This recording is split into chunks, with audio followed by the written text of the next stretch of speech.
Hi hello friends, welcome back to our channel ఇట్లు మీ విజ్లో. ఇవాళ మన వీడియో ఏంటంటే ఫిల్టర్ కాఫీని ఎలా ప్రిపేర్ చేసుకోవాలో నేను చూపిస్తాను. ఈ వీడియోలో చూసేయండి. వేడిగా నీళ్లు మరిగించుకోవాలి. నెక్స్ట్ ఈ లోపల చూడండి సన్నగా హోల్స్ ఉన్నాయి కదా, దీంట్లో నుంచి అంతా ఫిల్టర్ అయిపోయి దీంట్లోకి వస్తుంది లిక్విడ్ అంతా. మనం జస్ట్ ఇలాగ పెట్టేయాలి. నెక్స్ట్ దీనికి ఇది ఉంటుంది లోపల. మనం ఇందులో కాఫీ పొడి వేయాలన్నమాట. ఫిల్టర్ కాఫీకి మనం ఇలాంటిది యూజ్ చేయాలి. ఇన్స్టెంట్ బ్రూ అనేది కాదు, green label Bru green label వాడాలి.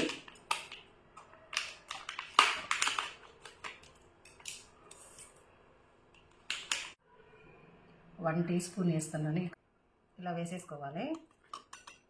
నెక్స్ట్ 2 టేబుల్ స్పూన్ వేస్తున్నాను నేను. అంటే మీరు ఇంట్లో ఉండే ఎంతమంది ఉంటారో దాన్ని బట్టి ఎక్కువ తక్కువ యూజ్ చేయొచ్చు అనమాట. మేమైతే 4 మెంబర్స్ కాబట్టి ప్రజెంట్ 2 స్పూన్స్ వేసి చేస్తున్నాను. మీరు ఎక్కువైనా వేసుకోవచ్చు.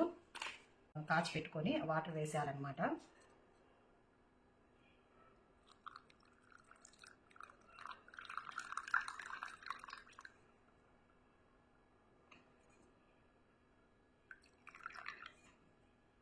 అంటే ఇది పైన మునిగేంత వరకు కాకుండా కొంచెం కిందికి పోసుకోవాలి.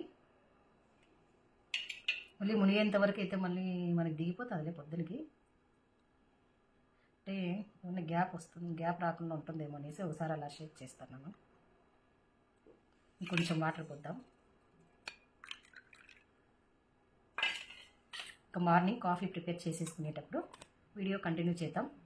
ఇది కిందికి వచ్చింటుంది కదా, ఇంకా డికాషన్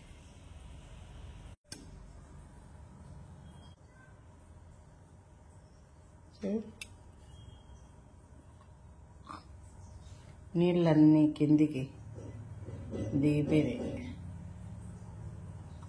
మొత్తం వాటర్ అంతా కిందికి వచ్చేసినాయి, డికాషన్ తయారైంది.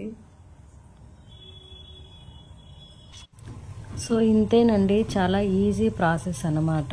షుగర్ని యాడ్ చేసుకొని డికాషన్ వేసేసుకొని పాలు వేసేసుకోవాలి, అంతే. చాలా సింపుల్గా ఈజీగా ఇంటికి చుట్టాలు వచ్చినప్పుడు చాలామందికి పెట్టాలి, త్వరగా చాలా సింపుల్గా ఫాస్ట్గా చేసేసుకోవచ్చండి. చాలా బాగుంటుంది, మీరు కూడా ట్రై చేయండి. ఇంతకు ఈ ఫిల్టర్ కాఫీ రెసిపీ మీకు నచ్చిందా? నచ్చితే ఒక చిన్న లైక్ ఇవ్వండి అండ్ ఎలా ఉందో కామెంట్ చేయండి. Bye bye.